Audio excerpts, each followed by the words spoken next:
நீதிமொழிகள் 19:21 சொல்கிறது, மனிதனுடைய இருதயத்தின் எண்ணங்கள் அநேகம், ஆனால் தேவனுடைய யோசனைகளே நிலை நிற்கும் அப்படின்னு இருக்கு.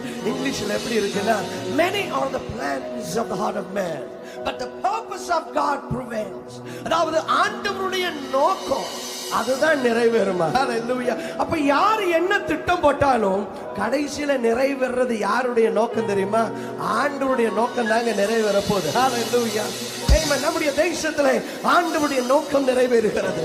அவர் முன்குறித்திருக்கிற ஆசீர்வாதமான நோக்கம் நம்முடைய தேசத்திலே நிறைவேறுகிறது. ஹalleluya. Thank you Jesus Christ. அவருடைய நோக்கத்தை ஆண்டவர் யாருடைய ஹெல்ப்பும் தேவையில்லை. யாரும் வந்து எனக்கு கை தாங்கல நில்லுங்கப்பா, எனக்கு கையை தூக்கி பிடிங்கப்பா அப்படின்னு ஆண்டவர் கேள்வி கேட்கறது இல்லைங்க.